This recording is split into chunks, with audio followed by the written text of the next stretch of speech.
Quand vous débutez votre recherche pour un investissement immobilier locatif, en général, vous allez vous intéresser à des villes rentables et qui ont un potentiel d'évolution. J'ai regardé pas mal de vidéos sur Internet et j'ai l'impression qu'à chaque fois, on parle d'une approche par le rendement locatif. Et je trouve que c'est une erreur. Alors ça peut paraître évident comme ça, puisque les villes les plus rentables au niveau locatif sont censées être les plus intéressantes. Eh bien, c'est pas l'approche que je vous propose aujourd'hui. Moi, je vais vous parler des 688 communes qui ont un fort potentiel d'évolution. Et surtout, ces communes ne dépendent pas des taux d'emprunt du marché actuel, mais ont bien des perspectives d'évolution pour des raisons simples que je vais vous expliquer. Cette liste de 688 communes est en description, donc vous pouvez la télécharger et regarder dans vos départements ce qui vous intéresse, mais je vous propose une approche dans l'ordre. Restez jusqu'à la fin de cette vidéo, vous allez comprendre pourquoi ces communes ont un fort potentiel d'évolution, et après, bien sûr, vous pourrez regarder le rendement locatif de ces communes en faisant vos propres recherches, ou bien sûr, on pourra en faire des vidéos dédiées. Allez, c'est parti. Alors, quand on investit dans l'immobilier locatif, bien sûr, il y a des critères à respecter, et notamment, c'est bien de s'intéresser à des statistiques INSEE, à des études qui vous disent ce que recherchent les Français dans une zone donnée. Par exemple, les transports en commun, l'emploi, les hôpitaux, les écoles, les commerces, d'accord? Donc tout ça, ce seront des critères qui sont déjà objectifs et qui ne dépendent pas vraiment du contexte économique. Vous savez que quand vous avez ces 5 critères-là proches de votre appartement, en général, ça se passe bien pour votre rendement. Mais maintenant, je vous parle d'une notion qui est complètement ignorée en France, c'est la notion de zonage. Il faut savoir que le gouvernement a décidé de classer la France, donc les 35 000 communes de France, en zones. Ça veut dire que chaque commune va dépendre d'une zone. Et ces zones sont définies dans ce qu'on appelle des zones tendues et des zones détendues. Une zone tendue, par définition, c'est une zone dans laquelle les prix augmentent, les prix sont déjà élevés, le niveau des loyers est élevé et la tension locative est accrue. Ok? Et une zone détendue, elle est considérée comme étant, eh bien évidemment, avec moins de demandes locatives et des prix plus raisonnables. Ce zonage a été créé en 2003 par le ministère du Logement, mais également par le ministère de l'Économie et bien sûr en collaboration avec les communes et avec les départements.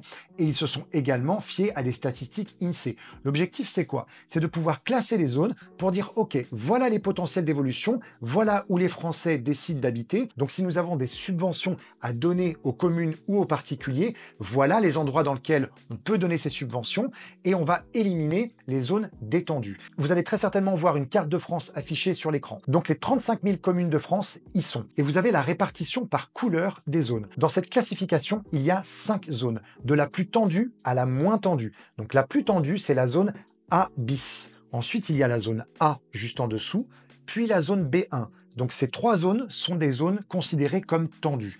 Et ensuite, il y a la zone B2 et la zone C. La zone B2 et la zone C sont des zones définies comme détendues en France. Une fois que vous connaissez le nom de ces 5 zones, eh bien, vous savez que votre commune appartient à l'une d'entre elles. À partir de là, vous allez voir que sur la carte, la majorité des communes de France sont en blanc, donc sont en zone C ou en zone B2, c'est-à-dire en zone détendue.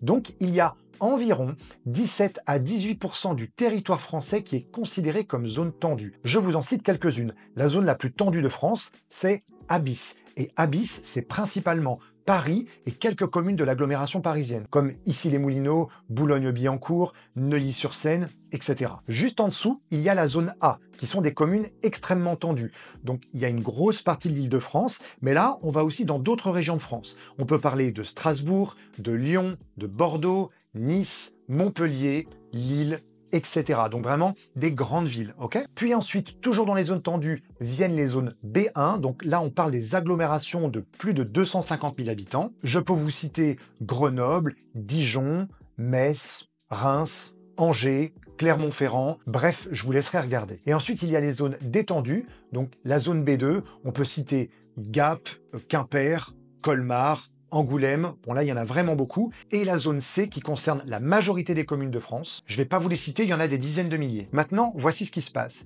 Une ville qui est considérée comme tendue s'ouvre à des subventions et à des évolutions de marché. Je vous donne des exemples. Un particulier investisseur qui déciderait d'acheter dans une zone tendue va avoir le droit à différents régimes de défiscalisation s'il souhaite investir dans l'immobilier neuf ou à rénover. Donc il y a eu des exemples avec la loi Pinel, Duflot, Cellier, d'Eurobien, mais encore le dispositif Loc-Avantage ou encore de Normandie. Bref, il a du choix. Et pour l'occupant, il va avoir le droit à des subventions très importantes. Il y a le prêt à taux zéro, mais il y a également les achats en TVA réduite, donc à 5,5% au lieu de 20%. il y a le bail réel solidaire, le prêt locatif social, et pour la location, c'est pareil. Plus vous arrivez dans une zone tendue, et plus les loyers évoluent. Et d'ailleurs, plus les aides pour le logement, donc les APL pour les locataires, évoluent également. Bref, à chaque fois que vous avez droit à des subventions, ça se passe dans les zones tendues. Donc, ces communes-là attirent plus de ménages parce qu'elles ont un pouvoir d'achat supérieur aux zones détendues grâce aux subventions. Et de l'autre côté, les communes, elles, vont recevoir plus de demandes de construction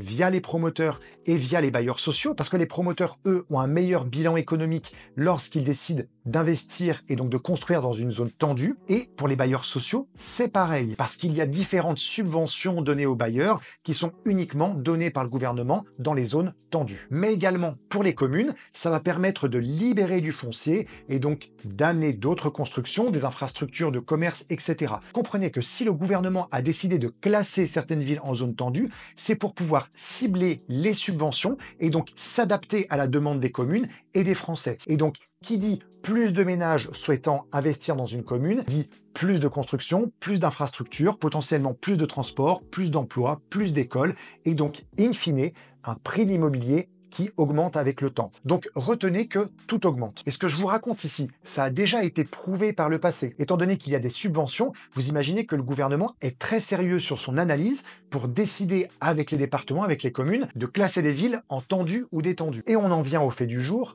En juillet 2024, plus de 880 communes ont été surclassées. Et ça faisait des années que c'était pas arrivé. Donc le maire, lui, il demandait à passer en zone tendue. Eh bien, c'est enfin arrivé. Simplement, personne n'en a parlé parce que entre-temps, en juillet, il y a eu la dissolution. Et puis, on arrive maintenant avec le projet de loi de finances, etc. Une ambiance un peu morose.